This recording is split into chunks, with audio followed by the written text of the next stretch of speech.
สวัสดีเนาะวันนี้เรามาเบิ่งการกินของแต่ละคนเนาะว่าผู้ใดจะเลิศกว่าหมู่ก่อนอื่นนี่ขอนำเสนอเลยพี่เส้นเลยเนาะปาบูมีสายาไหมว่าปาบู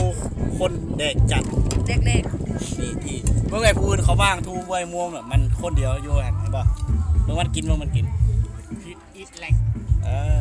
อันนั้นเขาพิษอีทแหลกเนาะเฮามีปาบูสเต็กแหลกตับเขาเรียกว่าย้ำกินบ่ให้ลุกนี่เขามันตั้งใจว่าวิธีมันครีมเนาะนี่ก็กระตุ้นอีกนี่ต้นจะกูถึงตีนมันกินแล้วพอมันยังท้องแล้วมันกระตุ้นเลย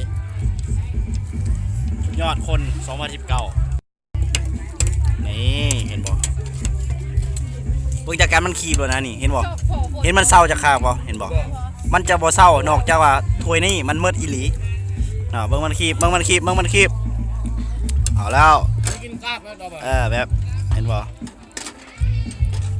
นี่อยู่นี่มันมีหลายคนมันเลยบ่กินถ้วยแต่ว่าคันว่าอยู่มันอยู่คนเดียวบ่แน่ใจมันสิเลียถ้วยวะนี่ เอาแล้วนี่เห็นบ่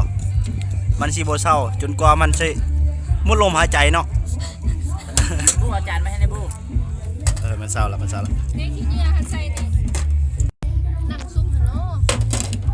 ตักให้แน่กุ้งวันนี้ไซบนจะมาแบบสุภาพเนาะพอปกติจะบ่ได้กินอาหารแบบนี้เนาะปกติกินอาหารแบบไหนไหลคุบเยอะไหลคุบเลยโอ้โหหนักกับอะไรก็เยอะหนักเยอะอันนี้ก็สติ๊กเซอร์เป็นคนที่เอาเขาหัดมาเสิร์ฟและทางนั้นก็สาวเห็นน้ำแต่ทางนี้ก็จะมี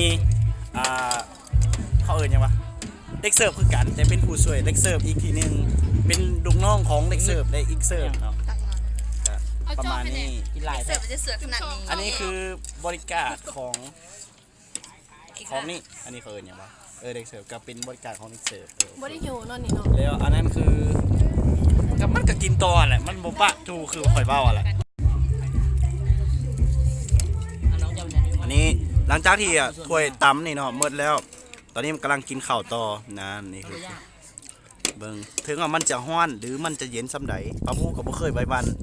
นี่คือความอดทนพยายามยั้งสูงเนาะจังเฮ็ดคือมันได้นี่เขายังจังหัวนี่เมื่อจานมันยังบ่หมดแต่มันก็มาเอาจานผู้อื่นแล้วมันก็ตักไปตอนไอ้ลักมันตักตอนแล้วก็ไปกินต่อโอ้ยปอบเนี่ยจานมันก็มีแล้วนะมาเอาจานนี้ต้องค่อยไปห้อง